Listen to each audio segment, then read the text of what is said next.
উহ, জব্বর শীত। বাচ্চা কি বুড়ো সবাই কুপোকাত। লেপের ভেতর নিরাপদে দুটি পা আর ছোট্ট দুটি হাত। জমবে খেলা, দেখবে মেলা, যাবে না কোনো কিছুই বাদ। দুপুর বেলা মটন সাথে গরম ভাতে আলু পোস্তর সে কি স্বাদ। আজ পোড়ামাটির দেশের পথিক আমি, হাতে নিয়ে ক্যামেরা। আপনার চোখ থাকুক মোবাইলের 6 ইঞ্চি স্ক্রিনেতে, সঙ্গে 1 কাপ চা আর লাল মাটির বাঁকুড়া।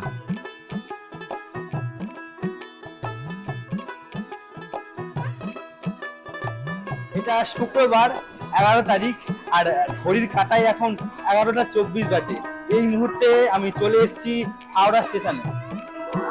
প্রথমেই আমার চ্যানেলের সমস্ত দর্শক বন্ধুকে জানাই ইংরেজি নববর্ষের প্রীতি, শুভেচ্ছা ও অভিনন্দন। নতুন বছর আপনাদের সবার খুব খুব ভালো কাটা। ভোর 4:35 বাজে, আজকে 12 তারিখ।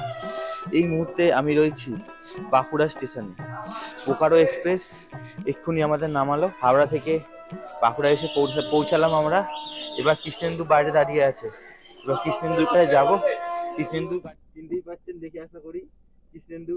এই মুহূর্তে আমরা রয়েছি বাঁকুড়া কেরানীবাজার মোড়, মানে স্টেশন থেকে খানিকটা দূরেই। এই যে এখন চায়ের পর্ব চলছে। হেভি ঠান্ডা, মারাত্মক ঠান্ডা। ঠান্ডায় তাহলে 1 কাপ গরম গরম চা খাই। বাহ, শুভ সকাল, গুড মর্নিং সবাইকে। আজকের দিনটা শুরু হচ্ছে ব্রেকফাস্ট দিয়ে। আমরা অলরেডি বেরিয়ে পড়েছি ঘুরতে যাওয়ার জন্য বিভিন্ন জায়গায়। তো সবার প্রথম তো সকালবেলা ব্রেকফাস্টটা করে নিতে হবে। আর ব্রেকফাস্ট করার জন্য মেন রাস্তার উপরই একটা জায়গাতে আমরা এসেছি ছোলা ভাটুরা খেতে।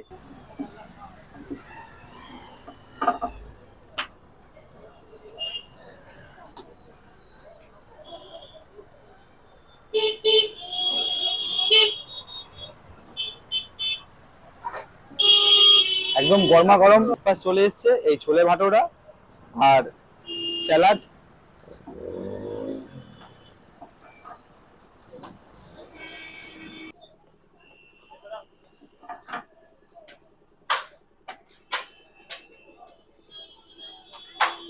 এত নরম, আর তরকারিটাও খুব ভালো হয়েছে। দ্বারকেশ্বর নদীর ওপর থেকে আমরা এগিয়ে চললাম শুশুনিয়া পাহাড়ের উদ্দেশ্যে। বাঁকুড়া স্টেশন থেকে শুশুনিয়া পাহাড়ের দূরত্ব 30 কিলোমিটার। সময় লাগলো পৌঁছতে আনুমানিক 1 ঘন্টা মতন।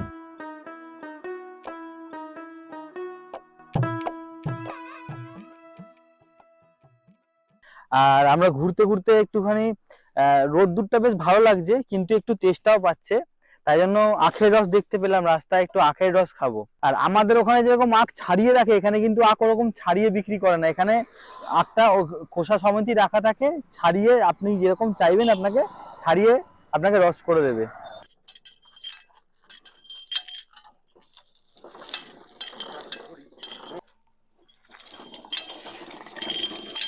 দেখি হুট করবে, নিজে পাইলাবেন না।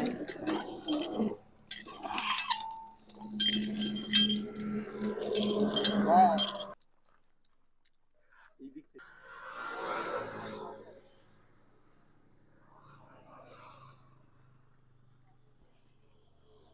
ব্যাস।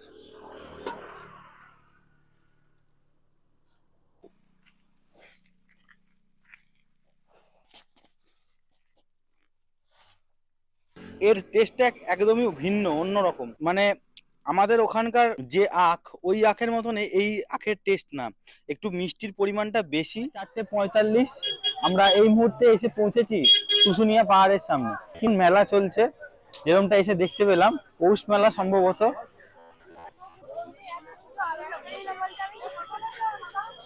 চারিদিকে কিন্তু দোকানের পসরা নিয়ে বসেছে সবাই। এইগুলো আমি এর আগেও এসেছি, তখনও দেখেছি।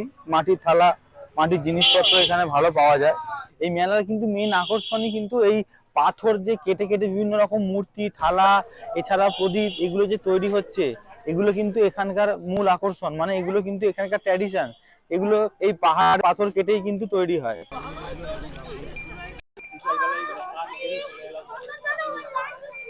বেশ খানিকটা আসার পর একটা এরকম চড়ান রয়েছে, দেখুন। এটা বেয়ে আপনাদের উপরে উঠতে হবে। পাহাড়ে তো এখন বিকেল প্রায় 4:30 বাজতে চললো, এখন তো পাহাড়ে ক্লাইম্বিং করা সম্ভব নয়, মানে পাহাড়ে ওঠা সম্ভব নয়। তো নিচ থেকেই কাছাকাছি থেকে যতটা দেখে আমরা আজকে ফিরে যাব, আবার কালকে বেরোবো। নিচ থেকে কিছুটা উঠে এসেই ওপর দিকে একটা বজরংবলীর মন্দির হয়েছে। এটা কিন্তু আমি আগে দেখিনি, এটা মনে হয় নতুন তৈরি হয়েছে। পাহাড়ে একদম মাথায় অবধি উঠতে 1 ঘন্টা মতন সময় লাগে, তাই জন্য কিন্তু 4টের পর থেকে এখানে এন্ট্রি বন্ধ হয়ে যায়। কারণ 4টের সময় যদি এখান থেকে ওঠে নামতে নামতে প্রায় সন্ধে হয়ে যাবে, সেই কারণে কিন্তু 4টে অবধি টাইমিং, সকালবেলা 7টা থেকে বিকেলবেলা 4টে অবধি। আর এই যে ডিস্টেন্সটা নিচ থেকে ওপর অবধি 1470 মিটার। আর এই যে পাহাড়টা, এই পাহাড়টা কিন্তু ছোটনাগপুর মালভূমির অন্তর্গত। এই পাহাড়েই কিন্তু প্রচুর জীবাশ্ম পাওয়া গেছে। পশ্চিমবঙ্গের প্রাচীনতম শিলালিপিও কিন্তু এই পাহাড়ের মধ্যেই খোদিত রয়েছে। এই পাশ থেকেই নেমে এসে এই পাশেই রয়েছে মা কালীর মন্দির। আসুন আমরা মা কালীর দর্শন করি এবার।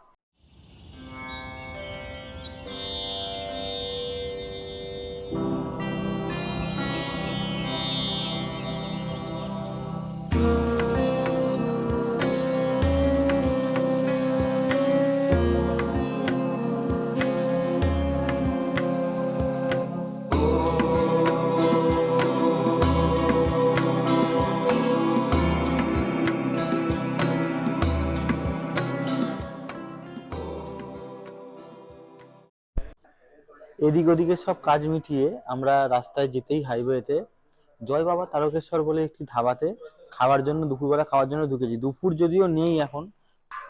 আর দূর থেকে দেখতে পাচ্ছি একজন দাদা খুব সুন্দর ছবি আঁকছেন। তো জানি না উনি অ্যালাউ করবেন কিনা দেখানোর জন্য। যদি উনি অ্যালাউ করেন তাহলে অবশ্যই আপনাদের দেখাচ্ছি। কি সুন্দর সুন্দর আঁকছেন উনি।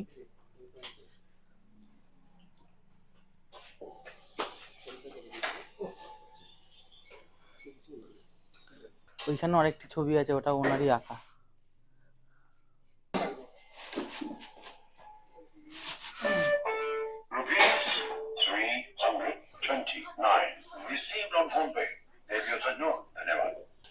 কতদিন ধরে আঁকা, মানে আঁকা কি শিখেছেন না এমনি?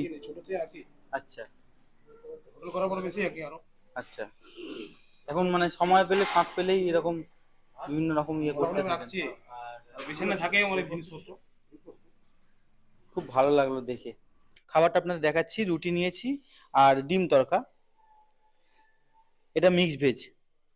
আর অনেকদিন পরে কিন্তু কোনো ধাবাতে শাল পাতায় খাবার দিতে দেখলাম। আর যেটা আপনাদের বলতে ভুলে গেছিলাম, সেটা হচ্ছে এর সাথে কিন্তু পেঁয়াজ আর একটুখানি আচারও দিয়েছে। প্রথমে তড়কাটা একটু খেয়ে দেখি।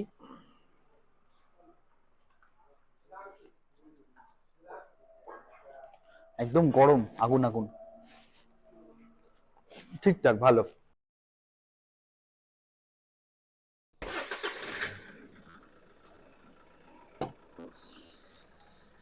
চলুন তাহলে আজকের ভিডিও শুরু করা যাক। এখন বাজে সকাল 12টা মতন। আমরা একেবারে লাঞ্চ করে তারপরে সাইট সিনের জন্য বেরোবো। বাঁকুড়া বাস স্ট্যান্ডের পাশেই ঠিক হ্যাংলার হাট বলে একটা নতুন রেস্তোরাঁ খুলেছে, সেখানেই লাঞ্চ করতে আমরা এসেছি।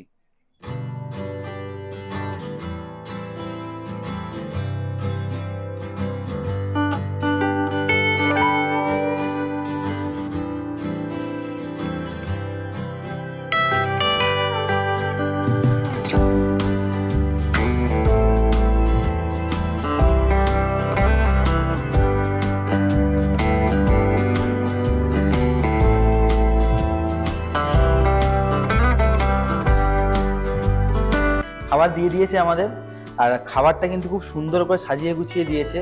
আর সব থেকে বেশি লোভনীয় যেটা আমার কাছে লাগছে সেটা হচ্ছে গিয়ে আলু পোস্তটা।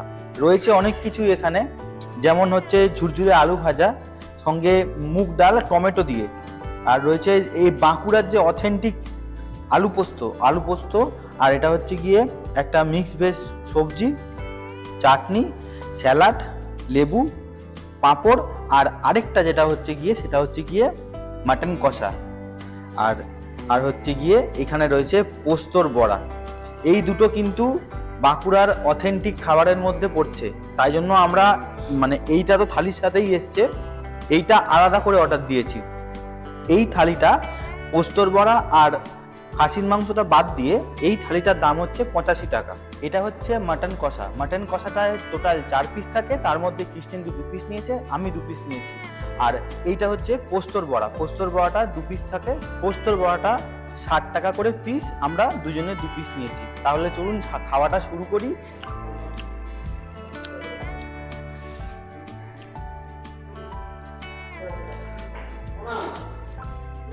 ডালের স্বাদ একদমই ঘরোয়া, সুন্দর। এই যে পোস্তর বড়া, সঙ্গে ভেতরে কিন্তু পেঁয়াজ টেয়াজ দিয়ে, লঙ্কা দিয়ে খুব সুন্দর করে বড়াটা করেছে। খেয়ে দেখি কেমন লাগছে। খুব ভালো, খুব সুন্দর। এবার একটু শাক নিয়ে দেখি। শাক দিয়ে একদমই ঘরোয়া স্বাদ। আলু পোস্তটা কেমন হয়েছে আপনাদেরকে বলছি খেয়ে আপনাদের। মোটামুটি খারাপ না। এবার মাটনটা টেস্ট করে আপনাদের বলছি। এরকম সাইজের 2 পিস মাটন দিয়েছে।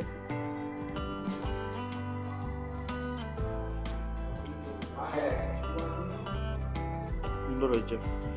এবার মাটনটা আমি সেদ্ধ হয়েছে দেখি একবার কেমন সেদ্ধ হয়েছে মাটনটা, দেখুন। বাহ, সুন্দর সেদ্ধ হয়েছে।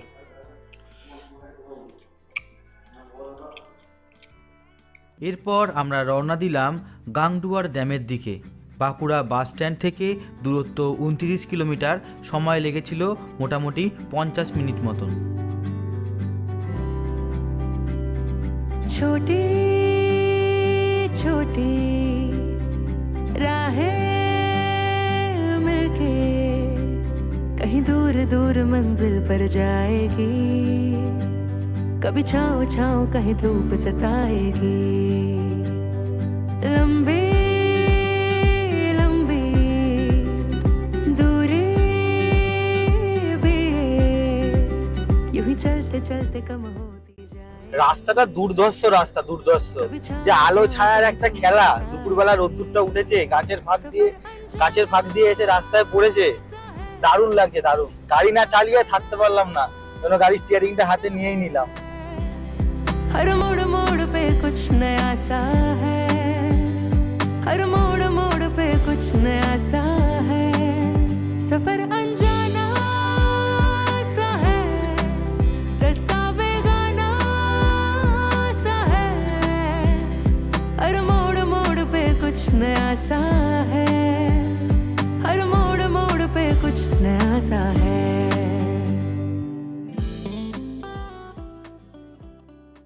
সবাইকে স্বাগত জানাই।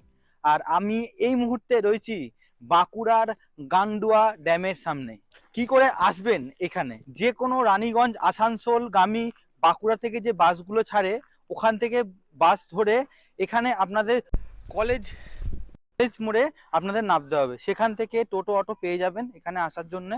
আর এই জায়গাটায় এলাম, এখানকার ওয়েদারটাও খুব সুন্দর, বেশ ঠান্ডা ঠান্ডা লাগছে হালকা হালকা। আর শীতের রোদ্দুরটাও বেশ ভালো এনজয় করছি। এই মুহূর্তে আমরা রয়েছি গাংডুয়া ড্যামের সামনে।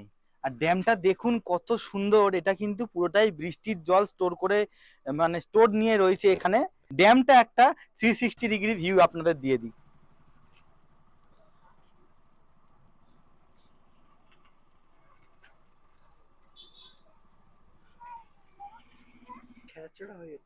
দেখুন এই যে এইখানটাতে দেখা যাচ্ছে, খুব আবঝা দেখা যাচ্ছে।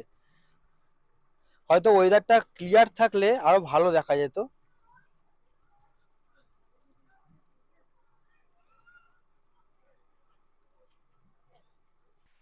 আমরা এই মুহূর্তে রয়েছি গান্ডুয়া ড্যামের সামনে। এই হচ্ছে গান্ডুয়া ড্যাম। এখনো পর্যন্ত রিজার্ভারের যে ড্যামের যে গেটগুলো রয়েছে, জাস্ট হালকা একটা গেট একটু খোলা রয়েছে, আর সবই বন্ধ। ভাবছি যে এখান থেকে যদি সবগুলো গেট এখন খুলে যাবে কি অবস্থাটা হবে। যাই হোক, তো জায়গাটা খুব সুন্দর। ওইদিকে একটা পিকনিক স্পটও রয়েছে, আপনাদের দেখাচ্ছি যাওয়ার সময়। জায়গাটা খুব সুন্দর, মানে খানিকক্ষণের জন্য সময় কাটানোর জন্য খুব ভালো। জানি না এখানে বোট রাইড করা যায় কিনা। তাহলে এখান থেকে বেরিয়ে যাব আমরা এখন। বেরিয়ে গিয়ে একটা নতুন ডেস্টিনেশনে যাব, সেটাও আপনাদের দেখাবো। আর এখানটা কিন্তু মানে আমাদের পক্ষে ঠিক আছে, আর বয়স্ক লোকেদের পক্ষে নামাটা একটু রিস্ক আছে। ওপর থেকে দেখতে পাবেন, ওপর থেকে দেখতে পাবেন আপনার নিচটা। নিচে নামার দরকার না, মানে দরকার নেই সেরকম। এখন জলটা কম ছাড়ছে বলে আমরা নিচে নেমেছি। ওই রাস্তার পাশ দিয়ে হেঁটে এসে এখানে একটা খুব সুন্দর ব্রিজ রয়েছে, এরকম দূর থেকে দেখাচ্ছি আপনাদের একবার। মানে ফটো তোলার জন্য অসাধারণ। ডিএসএলআর যদি কারোর কাছে থাকে তার দারুণ ফটো উঠবে। আর এর ডান পাশটাতে একটা গোলাপের সুন্দর বাগান রয়েছে, ভেতরে ঢুকতে পারবেন না, যদিও বাইরে থেকে দেখতে পারবেন। জায়গাটার পরিবেশটা অসাধারণ। আমি কিছু ছবি তুলেছি, সেগুলো ইনস্টাগ্রামে দিয়েছি, অবশ্যই ইনস্টাগ্রামে ফলো করে নেবেন। আমি যেখানেই যাই সেখানকারই আপডেট কিন্তু ভিডিও আসার আগে ইনস্টাগ্রামে আপনারা পেয়ে যাবেন। আমার ইনস্টা আইডি নিচে শো হচ্ছে। যাওয়ার পথে ডান পাশে একটা ছোট্ট বাচ্চাদের পার্ক রয়েছে, খুব সুন্দর।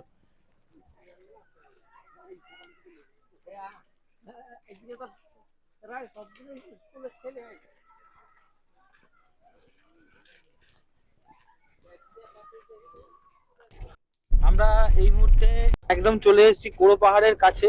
আর কি দারুণ লাগছে দেখুন রাস্তাটা। এই যে ওপরে কোড়ো পাহাড়, এই আমরা নিচে নেমে যাচ্ছি, আবার এই ওপরের দিকে উঠছি।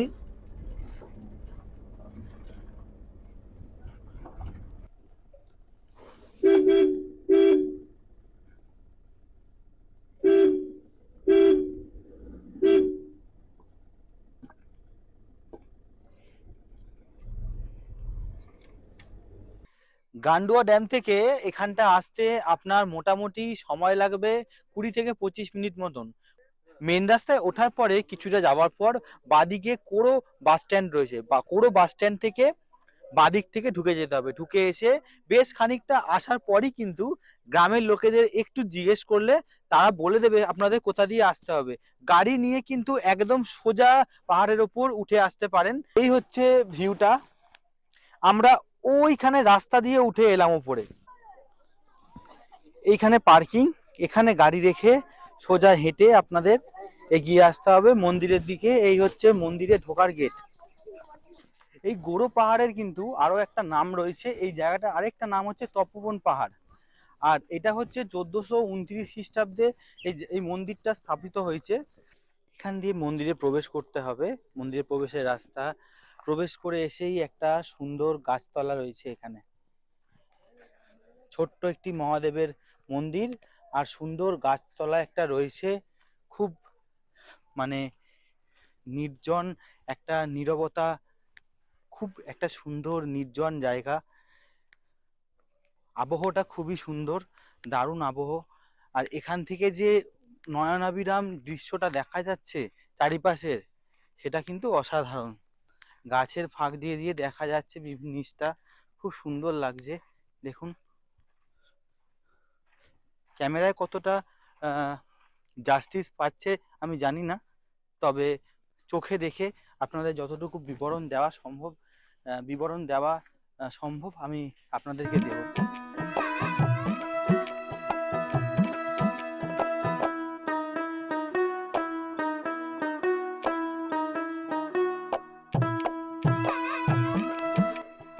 এখানকার আরাধ্য দেবতা হচ্ছে বিষ্ণু,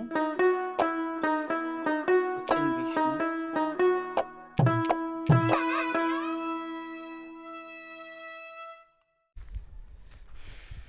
এখন যে আমরা মন্দির দর্শন করলাম সেটি হলো ভগবান বিষ্ণুর মন্দির। আর ভগবান বিষ্ণুর মন্দির থেকে বেরিয়ে এসে এই পাশে রাস্তাটা, এই রাস্তা দিয়ে খানিকটা যাওয়ার পরই সিঁড়ি শুরু হচ্ছে। 115টা সিঁড়ি ওপরে উঠলে তারপর হচ্ছে গিয়ে পার্বতী মাতার মন্দির। আর আপনারা মন্দির থেকে এসেই যদি এখানে ওঠার পর কিংবা নামার সময় তৃষ্ণার্ত হয়ে যান, তার জন্য কিন্তু এখানে পানীয় জলেরও ব্যবস্থা রয়েছে। এই যে এখান থেকে কিন্তু সিঁড়ি চালু হচ্ছে, এখান থেকে 115টা সিঁড়ি। কিন্তু সিঁড়ি যেরকম পাহাড়ের ভাঙাচোরা রাস্তা হয় সেরকম কিন্তু নয়, সুন্দর করে বাঁধানো, কোনো অসুবিধা হবে না। ছোট ছোট স্টেপ, আস্তে আস্তে উঠি। আর ওপরে উঠে চারিপাশটা কেমন লাগছে মন্দিরটা সবই আপনাদের দেখাবো। আর এর আশেপাশটা কিন্তু পুরো জঙ্গল এলাকা দেখুন। সিঁড়ি আর সিঁড়ির পাশেই কিন্তু বসার জায়গাও করা রয়েছে, যদি কেউ হাঁপিয়ে যান এখানে বসতেও পারেন, কোনো অসুবিধা নেই। স্টেপগুলো অনেকটাই বড় বড়, কারোর অসুবিধা হওয়ার কথা নয়। চলুন মায়ের নাম করে উপরে উঠতে থাকি আমরা।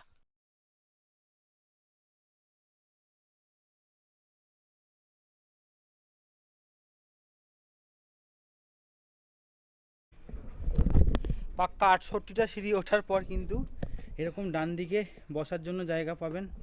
যারা বয়স্ক, শ্বাস নিতে অসুবিধা হবে কিংবা ওঠার পর কোনো অসুবিধা হবে, তারা এখানে বসে বিশ্রাম নিয়ে আবার উঠতে পারেন। প্রায় চলেই এসেছি, গেট দেখা যাচ্ছে সামনে, চলে এসেছি আমরা। আর কটা সিঁড়ি মাত্র, আর এই হচ্ছে মন্দির আর মন্দিরের গেট। সময় এখন 4:46, আর আমাদের এখানে পাক্কা উঠতে সময় লাগলো 15 থেকে 20 মিনিট মতন, 20 মিনিট 21 মিনিট সময় লেগেছে।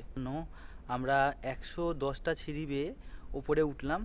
আর এখন যে মন্দিরের পেছনের দৃশ্যটা, নয়ন আভিরাম দৃশ্য, মানে এত সুন্দর লাগছে। সানসেটটা হচ্ছে, ইনস্টাগ্রামে ছবি দিয়েছি, ছবিগুলো দেখবেন কিন্তু অবশ্যই, খুব ভালো লাগবে।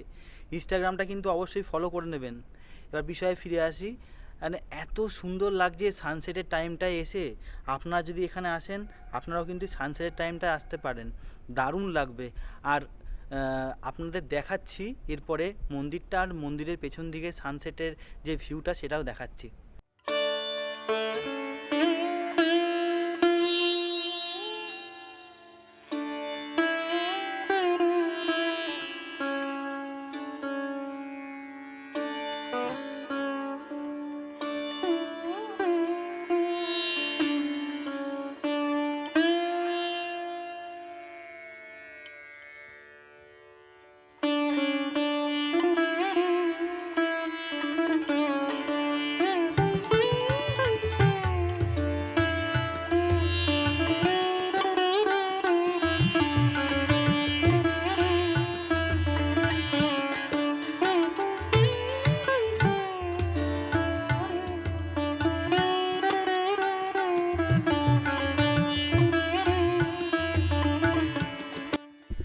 এই মন্দির খোলা থাকে সকালবেলা 8টা থেকে বেলা 11টা অবধি, আবার দুপুরবেলায় 3:30-র সময় খোলে, আর সন্ধেবেলায় 6:30 7টার মধ্যে কিন্তু বন্ধ হয়ে যায়। মনে রাখবেন, এই যে সানসেট দেখার যে এখান থেকে আনন্দটা, এটা কিন্তু বাঁকুড়ার কোনো অন্য জায়গা থেকে আপনি পাবেন কিনা আমি জানি না। শুশুনিয়া থেকেও ভালো দেখা যায়, কিন্তু এখানের একটা আলাদাই ভিউ। অবশ্যই কিন্তু সানসেটের সময় এখানে একবার আসবেন, খুব ভালো লাগবে। এরকম এত সুন্দর একটা নয়নাভিরাম সূর্যোদয় আপনাদের উপহার দিলাম। কেমন লাগলো আজকের এই ভিডিওটা? এখানেই শেষ করলাম আজকের ভিডিও। কেমন লাগলো আজকের এই ভিডিও আপনাদের অবশ্যই কমেন্টের মাধ্যমে জানাবেন। অবশ্যই চ্যানেলটা সাবস্ক্রাইব করে পাশে থাকবেন। পরবর্তী নতুন ভিডিও নোটিফিকেশান পেতে বেল আইকনটা অবশ্যই টিপবেন। আমার পাশে থাকবেন, আশীর্বাদের হাতটা আমার মাথায় রাখবেন। এতটুকুই আশা রাখি। টাটা, সবাই খুব খুব খুব ভালো থাকবেন।